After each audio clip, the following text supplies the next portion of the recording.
সেই তথাকথিত ট্রাইব্যুনাল বিলুপ্ত হয়ে গেছে। কারণ এই ট্রাইব্যুনালটা ছিল সম্পূর্ণ অবৈধ। তো আমরা জানি যে এই ট্রাইব্যুনালে মানুষকে বিভিন্ন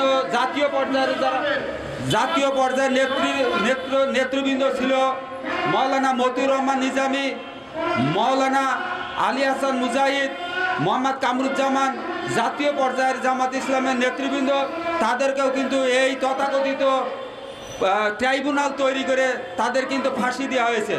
তো আমরা আজকের এই সভা থেকে যে সমস্ত জাতীয় পর্যায়ের নেতৃবৃন্দ সালাউদ্দিন কাদের চৌধুরী, মৌলানা মতিউর রহমান নিজামী, মোহাম্মদ কামরুজ্জামান, আলী হাসান মুজাহিদ, যাদেরকে ফাঁসি দেওয়া হয়েছে, তাদের আত্মার রুহের মাগফিরাত কামনা করি এবং আমরা আল্লাহ তাআলা তাদের জন্য জান্নাতবাসী করুক সেই আশাবাদ আমরা ব্যক্ত করি।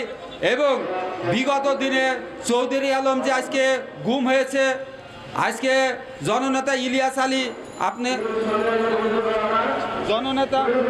জননেতা ইলিয়াস আলী আজকে বছরের পর বছর নিখোঁজ হয়ে আছেন, গুমের শিকার হয়েছেন। তা আমরা মনে করি যে আজকে এই যে আয়নাঘর তৈরি করে যারা আয়নাঘর তৈরি করে আপনারা যারা বিভিন্ন গুম করেছেন, জাতীয় পর্যায়ের নেতৃবৃন্দকে গুম করেছেন, আপনাদের আয়নাঘরের যে অপকর্ম করা হয়েছে, আজকের এই অন্তর্বর্তী সরকারকে আমরা জোর দাবি জানাচ্ছি যে আপনার অন্তর্বর্তীকালীন সরকার এই আয়নাঘরে যারা গুমের শিকার হয়েছেন, সেই যারা গুমের শিকার হয়েছে তাদের তালিকা অনতিবিলম্বে প্রকাশ করুন এবং যদি তারা বেঁচে থাকে তাদেরকে উদ্ধারের চেষ্টা করুন। এবং এই আয়নাঘর তৈরিতে যারা ষড়যন্ত্র করেছেন, যারা এই দুষ্কর্মের সাথে জড়িত, তাদের অনতি অবিলম্বে খুঁজে বের করে তাদেরকে গ্রেপ্তার করে তাদের বিচারের কাঠগড়ায় দাঁড়াতে হবে। এবং আজকে যারা তথাকথিত ট্রাইব্যুনালের সাথে যে সমস্ত মানুষ ব্যক্তিবর্গ এবং অফিসারবৃন্দ জড়িত আছে, আমি আশা করি এই পুরো প্রক্রিয়ায় এই অবৈধ ফাঁসির কাজে যারা কোনোভাবে জড়িত আছে তাদেরকে গ্রেপ্তার করতে হবে, তাদেরকে বিচারের কাঠগড়ায় দাঁড় করাতে হবে।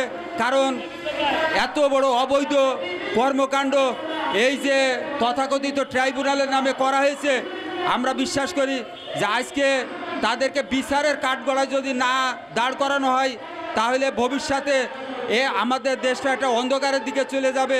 সেই কারণে আমি মনে করি যে আজকে সময় এসেছে মাননীয় আন্তর্জাতিক খ্যাতিসম্পন্ন যিনি আজকে প্রধান উপদেষ্টার দায়িত্বে আছেন অধ্যাপক ডক্টর ইউনূস এবং তার উপদেষ্টাদের প্রতি আমাদের দাবি যে তারা যেন এই সমস্ত অপকর্ম, বিগত 15 বছরের অপকর্ম এবং আগের যখন আওয়ামী লীগ সরকার যখন ক্ষমতায় ছিল 2000 সালের আগে যারা ক্ষমতায় ছিল, এই আওয়ামী ফ্যাসিস্ট যারা যখনই ক্ষমতায় ছিল সেই ক্ষমতায় থাকাকালে তারা যে সমস্ত অন্যায় এবং অবিচার করেছে তাদের দৃষ্টান্তমূলক শাস্তি দিতে হবে এবং সকল ধরনের প্রশাসনের ভিতরে যারা লেজুড়বৃত্তি করেছেন, আওয়ামী লীগের যারা দালালি করেছেন তাদেরকেও চিহ্নিত করতে হবে, চিহ্নিত করে তাদেরকে বিচারের কাঠগড়ায় দাঁড়াতে হবে।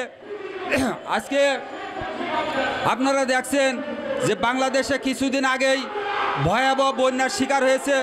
এই বন্যায় চট্টগ্রাম বিভাগ, কুমিল্লা এবং নোয়াখালী, ফেনী সহ খুলনার পাইকগাছা, কয়রা, যশোর বিভিন্ন এলাকা পানিতে ডুবে বহু লোক মৃত্যু হয়েছে। হাঁস, মুরগি, গরু, ছাগল, বিভিন্ন পশু পাখি সেগুলো নষ্ট হয়েছে, মানুষও মৃত্যুবরণ করেছে। এই ভারতীয় যে পানি আগ্রাসনের প্রতিবাদে আমাদের প্রতিবাদ করতে হবে। ভারত একতরফাভাবে এই ডম্বুর বাঁধ খুলে দেওয়ার কারণে বাংলাদেশের হাজার হাজার কোটি টাকার ক্ষয় হয়েছে এবং বাংলাদেশের মানুষ পানিতে ডুবে গেছে, গরু ছাগল ডুবে গেছে।